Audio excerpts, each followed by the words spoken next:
Brigitte et Benoît Viollier, bonjour. Bonjour. Bonjour. Vous faites l'événement cette fin 2015, votre restaurant sacré le meilleur du monde, La Liste. Vous avez reçu la nouvelle comment, Benoît Viollier? On a appris par un des organisateurs de la liste Ouais. qui nous a prévenu qu'on était sans doute très bien placés. Ça se passe comment? C'est un coup de fil? Ouais, c'est un coup de fil, Ouais. tout simplement. Et puis ensuite par une personne de l'AFP qui m'a confirmé. Le meilleur du monde. Alors tous les classements sont discutables, mais là c'est une compilation de beaucoup de classements pondérés par des internautes, des Oui. avis d'internautes. Donc c'est un couronnement. Brigitte, vous l'épouse, ça fait quoi? Ah bah, ça fait plaisir, surtout en fin d'année, pour l'équipe. Alors, vous êtes français d'origine, naturalisé, vous vous êtes presque suicidé. Le Figaro rapporte que vous auriez dit non pas c'est fantastique, mais c'est plutôt fantastique. Ce qui est vraiment Exactement. Ouais. la modestie suisse, c'est vrai, c'est ce que vous avez dit sur le moment. Oui. Ouais. Mais ce qui était assez drôle, c'est que dans tous les journaux français, ils ont marqué le français, puis en Ouais. tout petit, c'est marqué le franco-suisse Ouais, à la c'est ça. fin de la. Alors, Non, mais chacun, nous, on est, voilà, quand on se déplace, on est les Suisses. vous êtes devenus vraiment les Suisses face aux Français. Ah oui, c'est vrai. Ouais, je pense. Ouais. Ouais, quand on se déplace, mais à travers toute l'Europe. Et déjà, moi je l'explique toujours, ça fait déjà quelques années qu'on m'appelait le petit Suisse. Ouais. Puis là maintenant, ça y est. Aujourd'hui, C'est confirmé. une récompense comme ça, franchement, on se dit qu'on peut presque s'arrêter après ça. Il y a quelque chose quand même d'assez exceptionnel. On a souvenir quand c'était El Bulli, par exemple. Il y a quelques noms comme ça qui deviennent vraiment le restaurant connu dans le monde entier. C'est un cap. Ouais. Mais moi je vous rassure, on n'a pas envie de s'arrêter. Bien au contraire. Là- Non, mais là c'est fantastique parce qu'il y a un tel engagement des équipes. Et puis là, ça nous remotive tout le monde encore pour les 10 prochaines années. La pression, c'est aussi l'angoisse, toujours l'angoisse de perdre. On sait très bien que dans vos métiers, ça a l'air souriant, plaisir, etc. En réalité, il y a toujours une pression terrible. Elle est d'autant plus grande, Brigitte Viollier, quand on est l'épouse d'eux, mais aussi la patronne. C'est vous qui tenez avec votre mari restaurant. La pression est toujours là. Oui. Parce qu'on veut que tout soit parfait, surtout. Puis que tout le monde vive un moment unique dans le restaurant. C'est la le première but. fois que vous faites une interview ensemble, Oui. je crois. Merci, parce que c'est pas toujours facile d'être l'épouse d'eux, mais comme je disais, vous êtes aussi la patronne, vous Oui. êtes là, vous vous occupez des clients. Il y a une fierté particulière d'avoir ce mari-là. Ah bah oui, j'ai toujours eu, de toute façon, Ouais. cette fierté, même avant, au tout début. Ouais. La présence d'une femme, ça change beaucoup de choses. J'espère. Ouais. C'est surtout à tous nos collaborateurs qu'il faut dire ça, puisque c'est une place que j'ai eue là il y a 4 ans, on a intégré l'équipe pour moi qui était nouvelle, puisque c'était un rôle qui n'était plus tenu déjà depuis longtemps, malheureusement. On vous découvrira dans cette émission. Vous venez d'un monde du commerce, du luxe. Vos parents déjà étaient commerçants. On fera votre portrait commun. Un restaurant exceptionnel. 3 générations, Girardet, Rochat, Viollier. Et 3 générations avec 3 étoiles. Je crois que c'est unique au monde. Benoît C'est Viollier, unique au monde, ça exactement. Ouais. Ouais. Puis particularité cette année, c'est qu'on vient de fêter les 60 ans de cuisine dans l'hôtel de ville. Et là, par contre, sous 4 générations. Parce qu'il y a eu Benjamin, le père, qui avait en 55 donc ouvert la pinte du village. Ouais. Le secret, c'est quoi? Le secret, moi je pense, c'est de faire les choses simplement, d'avoir le plaisir qu'on a tous les jours, et puis surtout d'être constant. Moi je le répète tout le temps, mais c'est ça qui est important. C'est que du 1er janvier au 31 décembre, on accueille toujours la même chose, et puis qu'on soit aussi sérieux tous les jours dans le quotidien. Une récompense comme celle-là, question triviale, est-ce que ça amène des clients? Est-ce que les guides amènent des clients? Bien sûr. Oui. Ouais. Ouais. Vous le Et puis, voyez, là vous maintenant, il y, voyez a quoi? les guides, mais il y a aussi tout ce qui se fait à travers les avis d'internautes. Ouais. Mais ça, on l'a toujours dit et répété. Déjà, mes prédécesseurs le disaient, mais le bouche à oreille, c'est très important. Ouais. Mais le bouche à oreille dans le monde entier. Les avis d'internautes, on sait qu'une partie sont truqués, sur TripAdvisor, etc. Ouais. Mais forcément, sur la masse, quand même, un effet de vérité apparaît. Ouais, Ça a changé vos métiers. Moi, je Ah pense. oui. Ouais. Mais il y a quand même une justesse, il y a peut-être des avis qui sont faussés, il y a peut-être des choses qui sont commanditées à l'avance, mais je pense que ça reste quand même juste. Mais le plus important encore, moi je pense que c'est, il y a les guides, il y a tout ce qui se dit sur Internet, mais je vous dis, ce bouche à oreille, ça reste quand même très important. Et quand on voit nous, comment on a fidélisé maintenant depuis 4 ans qu'on a repris, ça c'est juste impressionnant. Moi je le répète tout le temps, c'est 80% de nos clients qui viennent et qui reviennent. 4 ans d'activité, une année de nationalité suisse. Je crois que ça fait une année tout juste Ça que fait, vous êtes suisse. une année. Qu'est-ce que ça fait, Brigitte? Alors, vous venez du sud de la France d'origine, Ouais. mais bon, vous connaissez très bien la Suisse maintenant. Vous êtes suicisé. Oui. Vous le ressentez à quoi? Ben, Déjà par notre fils, Hein? parce que lui, il a toujours vécu qu'en Suisse, donc Vous avez un fils quoi, qui a une dizaine d'années? 12 ans. Ouais. Romain, Oui. Romain Violier, il est pour la Nati. Exactement. Ah oui, Gagner la oui, Coupe oui. du Monde, il était à fond pour la Ouais. Nati. Là, on voit vraiment que le jeu de génération, Ouais. c'est ce qu'on Ouais. appelle un segundo. Oui, oui, Ouais, complètement. il y est. Ouais, puis moi je pense qu'il y a ce terroir aussi qui nous convient. Ouais. Moi j'ai toujours dit, je pense que j'ai trouvé quelque chose de vrai en fait en arrivant ici en Suisse. J'ai trouvé à la fois le vrai, puis à la fois il y a toute une discrétion moi qui me plaît énormément en fait dans ce qu'on voit en Suisse. Est-ce que la gastronomie, originellement, c'est pas la Suisse, hein? Il y a une tradition en Suisse qui est quand même beaucoup plus terrienne, mais disons une cuisine simple, etc. C'est pas notre tradition. Ce type-là d'excellence, ça a changé tout ça. Mais moi je Romain pense que Violier. la Suisse romande a toujours été rattachée à la grande cuisine française. Ouais. Freddy Girardet déjà le disait dans des interviews il y a 40 ans en arrière. Je pense que ça a toujours été très proche. Et puis, dans ce que les jeunes apprennent à l'école, ça reste quand même la cuisine française encore. Vous à faites travers toute la l'éloge Suisse. du terroir suisse, le vin suisse. Hein. Ouais. Longtemps, oui. on a fait semblant de croire que le vin suisse, ça a changé réellement. Mais C'est tout, devenu. mais tout a changé. Moi, je pense qu'il y a une jeune génération qui arrive, aussi bien dans les vignerons que dans les maraîchers, dans les gens qui nous font des produits. On le voit, il y a cette volonté d'aller toujours plus loin, d'aller rechercher vraiment au fond des choses. Uh-huh. Et on a des produits qui sont exceptionnels. Et puis moi, je suis un défenseur vraiment de ce terroir. Et on est vraiment attaché maintenant à ce terroir de Suisse, de Suisse romande qu'on défend. Alors, l'histoire d'une réussite tout à fait exceptionnelle. Hein. Un restaurant suisse qui est couronné meilleur du monde, c'est pas tous les jours. Et puis l'histoire d'un couple, j'aimerais que vous la racontiez très trivialement, très bêtement. Comment vous êtes connue, Brigitte Violier? Alors, c'était à Courchevel. Uh-huh. Je faisais mes saisons d'hiver. Et Benoît a fait une saison après Paris. Et c'est là qu'on s'est rencontrés. Donc, vous occupiez d'une parfumerie, c'est Voilà, ça? exactement. Et puis, vous étiez déjà jeune chef? Ouais, ouais. Hein? Et en fait, la petite anecdote, c'est que donc sur le coup de fil de Joël Robuchon à Freddy Girardet, donc on convient d'une date. Hein? Et entre-temps, il y a Franck Giovannini, qui est maintenant mon chef, qui m'a juste pris la place sous le nez. Ouais. Et puis Philippe Rochat me dit, écoutez, il faudrait attendre 2-3 mois, si vous pouvez faire une saison, et puis vous commencez avec nous en début d'année. Et je suis parti à Courchevel et j'ai rencontré Brigitte. Alors Franck me dit toujours, grâce à moi, tu as rencontré ton épouse. Donc, c'est la vie des saisonniers. On travaille énormément. Oui. Enfin, on a quand même un tout petit peu de loisirs. Mhm. Vous êtes allé au restaurant, c'est ça? Oui, oui, oui. Très souvent. Et alors, vous l'aviez repéré comment? Ouais, déjà, on savait qui cuisinait. Ouais. Parce que c'était... On l'a su. Hein. Donc, la cuisine vous a rapproché Ah quand oui, même. oui. C'est Oui, l'origine ah bah des oui, choses. oui, Ouais. oui. On ne veut pas le dire, mais c'est qu'elle adorait manger surtout. Ouais. Qui est tombé amoureux le premier? Oh, je sais pas. Peut-être moi. Peut-être lui. Ouais. Et qui a fait le premier pas? Oh, c'est toi. Ah, C'est là, bon. vous avez l'air Ouais. sûr de vous, là. Oui. Oui, oui, là, je suis sûre. Et ça s'est fait vite. Non, pas si vite, mais normalement. Qu'est-ce Parce que vous qu'après, avez- il est parti Qu'est-ce que en vous appelez Suisse. normalement, Brigitte? Non, mais après, il est parti en Suisse. Ah. Et puis, c'était une place qui lui tenait à cœur. Donc, on a attendu qu'il s'installe en Suisse. Et puis après, aux vacances qu'on suivit, on s'est revus. On connaît mieux les origines de Benoît Violier. Vos origines à vous, Brigitte Violier, parents commerçants déjà. Hein, c'est Oui. une très grande tradition.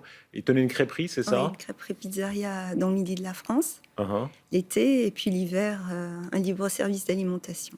C'est quelle tradition, ça? On se dit le travail? Oui, le Ouais, travail. vraiment le travail. Intense pendant les saisons.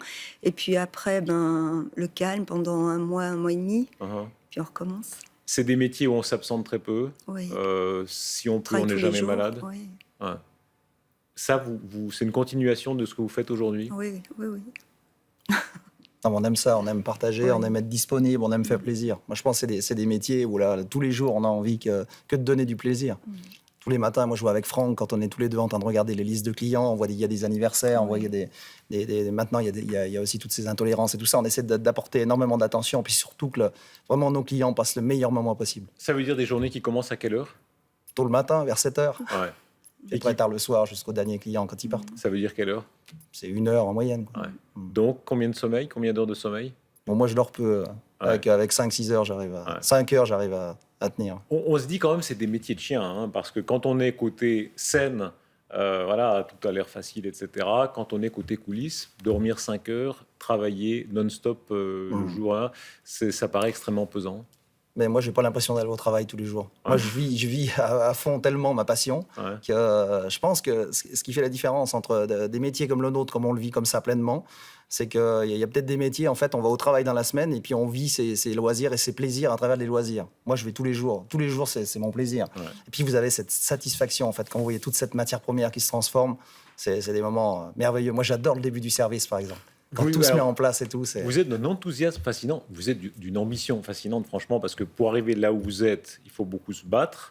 Et j'ai l'impression que vous avez la même gourmandise de réussite que vous aviez en étant jeune mirmiton, c'est vrai? Ouais, c'est vrai. Ouais. Puis moi, j'ai toujours adoré cet esprit de concours. Ça, Brigitte en sait quelque chose, parce qu'avec moi, elle m'a suivi à travers toutes mes épopées. Là. Mais même s'il il pouvait y avoir un concours où ça se passait mal, derrière, moi, j'essayais de retirer le positif et en avant, on repartait.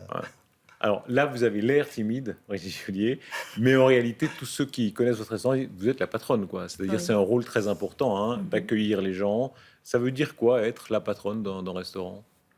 Veiller à ce que tout le service, surtout au niveau de l'accueil, se passe bien, dans le calme le plus apparent, en tout cas. Oui, en tout cas.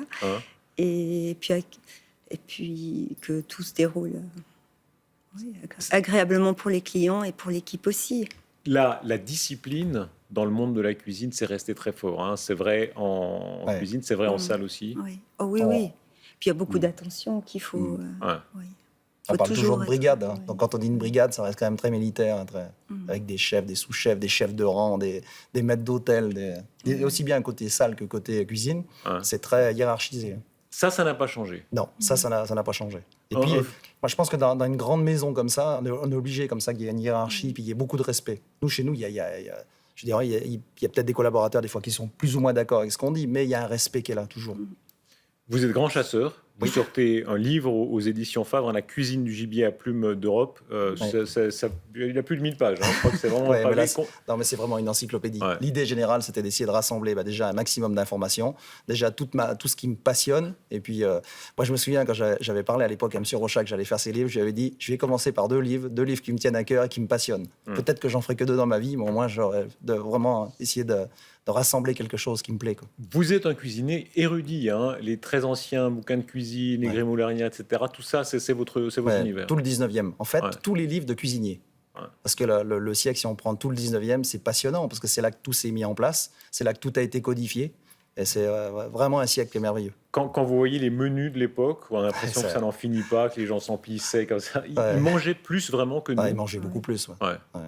Je pense qu'ils mangeaient, ils faisaient un repas comme ça, puis pendant 3 jours, ils mangeaient plus. On peut plus manger comme ça aujourd'hui? Non, c'est fini. C'est fini. Avant, en fait, moi je parle il y a 10-12 ans en arrière, en fait, un bon repas dans un grand restaurant, il fallait sortir et être repu. Alors que maintenant, c'est plus du tout le cas. Maintenant, quand on sort, on a envie de manger, goûter 5, 6, 7, 8 produits, puis sortir, être bien, être light. Il y a des modes en cuisine. Tout le monde se souvient de la nouvelle cuisine, il y a eu la mode du vin. Vous dites, la nourriture est redevenue très à la mode. Il y a cette passion de savoir exactement d'où vient la viande, etc. Ça, vous le voyez chez vos clients? Bien sûr. Mais moi, je pense que c'est l'effet aussi des émissions. Toutes ces émissions, en fait, qu'on connaît maintenant depuis 7, 8, 10 ans, là, ça a apporté énormément à notre métier. Les clients demandent quoi, Brigitte Viollier? Alors maintenant, il y a des allergies, des intolérances. Tout ça, vous le voyez? Non, ils nous le précisent où on leur demande, parce qu'on va au-devant de ces demandes, de ces nouvelles demandes. Et puis après, il y a quand même le plaisir de se laisser aller. Vous avez fait une formation d'esthéticienne. Oui. Vous avez beaucoup travaillé dans le luxe, parfumerie, etc. Ça, c'est la passion de quoi? Du détail? Oui, on peut dire ça. Ça reste dans une activité telle que la vôtre aujourd'hui? Ah oui. Voilà, oui. Vous avez appris quoi dans ce monde de la grande cuisine qui était assez différent de ce que vous faisiez à l'origine? Qu'est-ce que vous avez appris? Le goût de la perfection. Et puis la rigueur aussi. Oui, il y a beaucoup à apprendre. Ça va jusqu'où? Qu'est-ce qui vous a frappé les premières fois que les gens entrent dans des cuisines de chefs? Ils sont impressionnés par le côté militaire, vous le disiez. Le calme aussi de la cuisine. Ça, c'est toujours ce qu'il en ressort. Parce qu'ils sont quand même très nombreux et il y a ce contrôle toujours. C'est combien de personnes dans une cuisine? On est 22, l'hôtel 22. Qui travaillent un peu comme une horlogerie, ça a l'air calme, comme vous le dites. C'est très hiérarchique en même temps. C'est un tyran, votre mari? Non. Non? Vous le diriez pas si c'était le cas. Non, je crois pas qu'on est des tyrans. Puis on Ouais. peut le voir, quand on regarde la fidélité qu'on a dans les collaborateurs. Il y a eu des tyrans en cuisine. Hein. C'est un monde Ouais. où certains étaient vraiment des hommes de fer. Ça a un peu passé, ça, aujourd'hui. Oh, moi, je pense que c'est complètement fini, ça. Puis il y avait l'alcool qui était dans les cuisines. Moi, je me Ouais. souviens, c'était la première chose qu'on apprenait. Quand on rentrait en apprentissage, la première année, on nous expliquait en fait l'organisation d'un restaurant et d'une cuisine. Et on disait, attention, souvent, les chefs consomment beaucoup d'alcool. Ouais. Et après, ça voilà, barre c'était- pour celui qui fait la plus petite erreur. Hein. Bah oui. Ouais. Il y a eu des réputations incroyables. On recevait dans une émission précédente un Paul Bocuse. C'est des vies hors normes. Hein. C'était vraiment des géants de la cuisine. Je crois qu'il avait 3 femmes, 3 foyers. Quand vous voyez ces monstres de la cuisine à l'ancienne, qu'est-ce que ça évoque pour vous? Mais moi, j'ai beaucoup de respect pour M. Bocuse parce que, en fait, je pense que si on est maintenant médiatisé comme on l'est, c'est grâce à des personnages comme ça, qui étaient non seulement illustres, grands professionnels, et en plus de ça, qui ont su ouvrir les cuisines.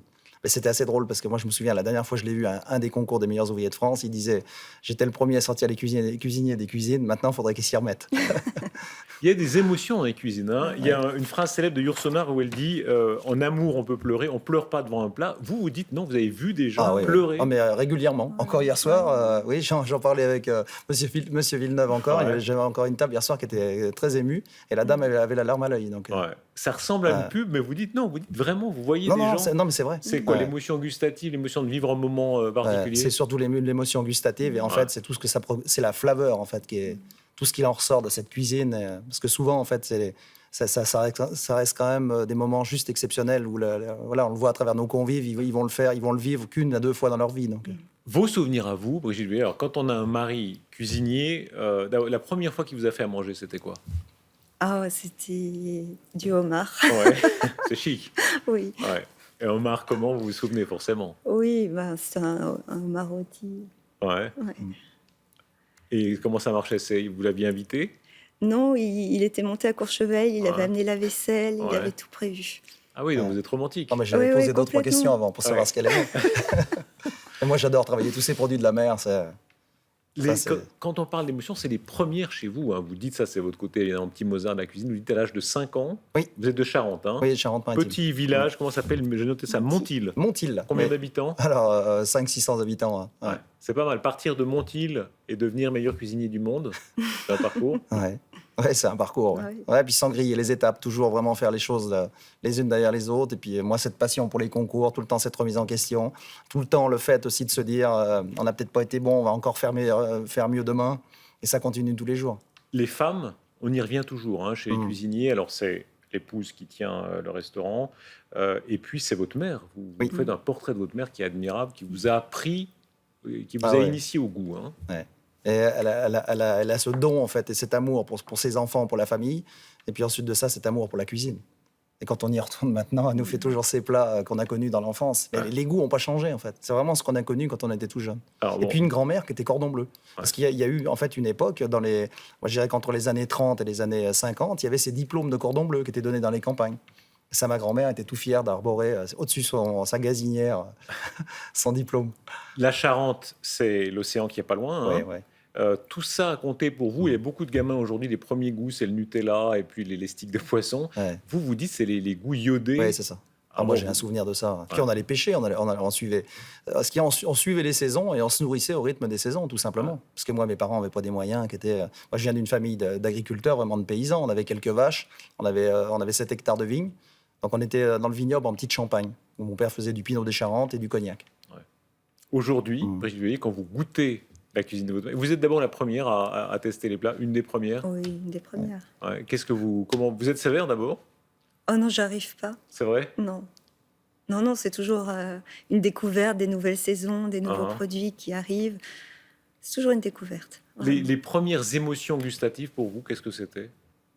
Avec Benoît, vous voulez Ouais. dire? C'était découvrir la finesse des plats, toute cette créativité avec des produits qu'on voit tous les jours et Ah. qui sont complètement différents dans l'assiette quand il les cuisine, c'est ça. Naïvement, on doit se dire être épouse de cuisine. Est-ce que au début, vous osiez cuisiner pour lui? Oui, je me suis pas posé encore trop de questions à ce niveau-là, c'est vrai. Qu'est-ce que vous lui faisiez? Des choses simples, Hein? des pâtisseries. Ouais. Ça marche allez, toujours. Ouais, puis les soupes, elle fait très bien les soupes. Non, mais elle cuisine très bien. Les viandes, les volailles, voilà quoi. Puis s'il y a une chose, quand il y a des choses un peu plus délicates, ben voilà, c'est Oui. moi qui les cuisine. ça veut dire quoi? Là, au nouvel an qui vient, là, vous... On a prévu des belles choses, mais ça va rester très gourmand. Non. Oui. Qui va Ah, cuisiner? Les deux. Ah on, oui. on va se partager les tâches. Ouais.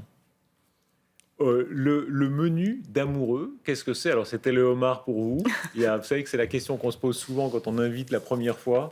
Qu'est-ce que vous recommandez? C'est quoi le menu le plus sensuel, Benoît Moi, je pense Viollier? que déjà de démarrer avec tout ce qui est iodé, un petit Ouais. peu salé, c'est pas mal. D'accord. Et puis ensuite, passer sur des goûts, par exemple, comme le champignon. C'est des goûts qui sont très ronds, comme ça, un peu musqués, sucrés dedans.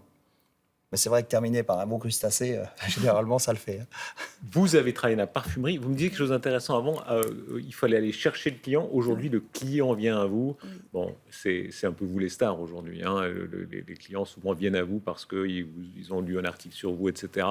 La démarche est évidemment différente. Oui, différente complètement, parce que on est plus, on attend, on travaille sur les réservations, le téléphone, les personnes qui passent, qui se renseignent sur les menus, qui veulent voir le restaurant. Curiosité. Quand vous disiez que vos parents avaient le goût du travail, la même chose aujourd'hui. Vous ne pouvez jamais décevoir. Hein. Ça, c'est une pression considérable. Oui, Ouais. c'en est une. Oui, Ça oui. veut dire quoi? Il faut toujours sourire, il faut toujours Toujours. être là. Ouais. Il Bah faut oui. jamais avoir l'air de fatigué Non, ou non. énervé. Non, surtout rester calme. Ouais. Ça s'apprend, ça. C'est Oui, je pense.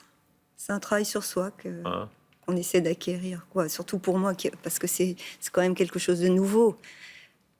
Après, tous nos collaborateurs l'ont. Hein. Il y a des clients insupportables, évidemment, capricieux, ça arrive hein, dans le monde entier. Qu'est-ce qu'on fait dans ces cas-là? Écoutez, on se plaint pas trop parce que ça va. Ils Ouais. sont pas si capricieux. Non, puis quand ils viennent dans une maison comme la nôtre, en fait, Ouais. ils viennent quand même pour voir la cuisine d'un chef. Donc, on peut pas. Moi, je pense qu'on peut pas faire du 100% parce que tout ne peut pas plaire. Parce que la cuisine, c'est un peu comme le patinage artistique. Il peut y avoir des choses qu'on aime, qu'on adore. Ouais. Puis après, ça dépend aussi des saisons. Mais je pense qu'on vient quand même pour voir une cuisine, en particulier d'un chef, quoi. Vous respirez le bonheur, hein, Benoît Viollier, c'est un chef heureux, et puis voilà, je Voilà. pense que ça fait partie de votre succès. Pourtant, la mort, elle est très présente dans votre parcours. Vous avez un frère qui est mort très, Ouais. très jeune, hein, Mm. de manière, la mort complètement imprévue. Ouais. Et je pense que le fait d'avoir connu aussi des passages comme ça, moi j'avais 12 ans quand mon frère a décédé, il avait 20 ans. Ouais. Et ça a Hydrocution, été hydrocution, exactement. l'accident. Mais ça a été compliqué parce que pour mes parents c'était très dur et puis pour nous, moi je comprenais peut-être pas forcément tout ce qui se passait. Et c'était compliqué. Cette année écoulée est marquée par la mort. Alors évidemment la mort de Philippe Rochat, là aussi Ouais. mort imprévue, crise, problème cardiaque à vélo, etc. La mort de votre père qui souffrait Ouais. d'Alzheimer. Exactement. Le 8 avril, ouais. Puis ensuite, quelques mois après, quelques semaines, c'est Monsieur Rochat. Les hasards terribles de la vie, vous dites votre père qui était tellement fier de vous est tombé Ouais. malade d'Alzheimer juste avant. Voilà, c'est ça. Et Ouais. ça, c'est mon plus grand regret en fait. C'est qu'il aura pas vu le restaurant, puis il aura pas vu tout ce qui se passe autour de ce restaurant. Et ça aurait été vraiment une année très compliquée pour nous, au point de vue émotionnel. Mais même là, mes premières pensées, j'ai tout de suite prévenu Brigitte quand j'ai eu l'annonce de Paris. Uh-huh. J'ai pensé à Philippe Rochat tout de suite. Parce que Ouais. je me dis là, il aurait été avec nous, il aurait été tellement content. Quand on travaille tellement, quand on est tellement dédié à son métier et qu'on sait que là, tout est si fragile, on se dit parfois que la tentation de dételer, d'en faire moins, elle n'existe pas. Moi, j'ai pas envie d'en faire moins, en tout cas. Moi, j'ai envie de vivre à fond ma passion et puis vivre ma vie comme je le vis là. Parce que moi, je reste naturel. Hein, je fais les choses comme je les ressens et puis je vais continuer à le faire comme ça. Et ça, c'était les conseils de On nos suit. anciens. On suit tous. Vous êtes féministe? Pas complètement, mais un peu quand même. Un peu quand même, c'est vrai, par rapport à la génération de votre mère, de votre grand-mère. Je pense que je le suis un peu plus, mais je suis le mouvement de ma génération. Mais ça reste tout à fait raisonnable. Aujourd'hui, vous voyez les femmes en cuisine, leurs conditions ont changé aussi. C'était un monde assez macho, hein, franchement. Ah ouais. Ça a évolué, vous aidez à ce que ça a évolué? J'espère, mais ça se fera au cours des années.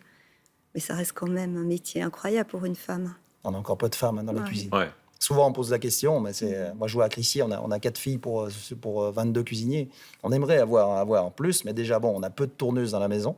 Et puis, il y a peu de CV de filles. Brigitte Viollier, Benoît Viollier, bonne année, bonne année Merci, 2016. Merci. Vous êtes dans un monde où on se dit qu'on ne va jamais être surpris. Qu'est-ce qui vous surprend encore dans un repas de réveillon? Il y a plein de Ah choses oui. qui peuvent nous surprendre. Allez, le menu idéal, qu'est-ce que c'est? Alors, le menu idéal, c'est que ce soit déjà très varié. Ouais.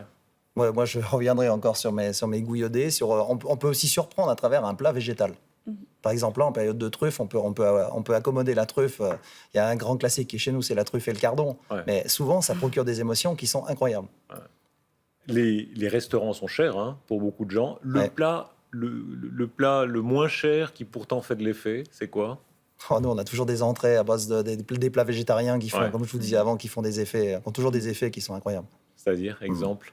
Par Faites exemple, saliver là. une petite tarte Derrière fine l'écran. comme ça de légumes de saison avec quelques truffes râpées dessus. Et puis, quand c'est bien cuisiné et bien assaisonné, c'est merveilleux.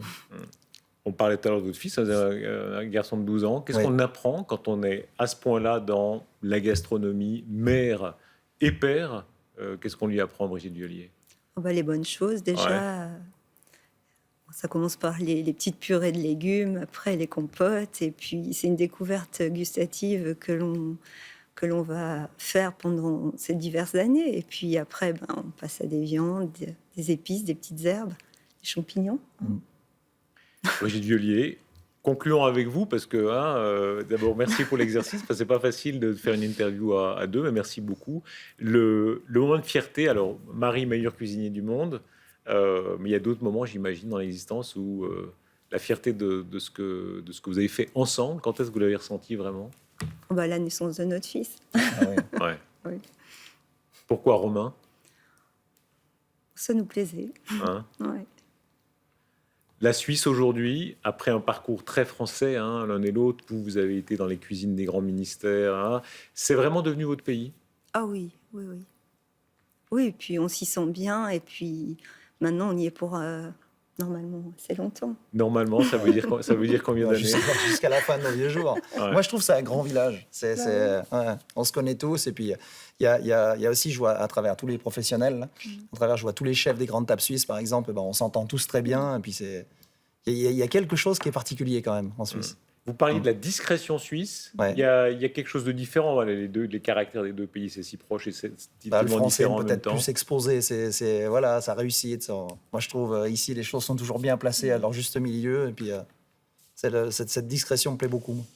Bonne année, Brigitte Violier, Benoît Violier. Bonne Merci, année, vous aussi. bravo Merci, pour bonne votre année. récompense mondiale. Merci. Merci infiniment. Merci de votre invitation.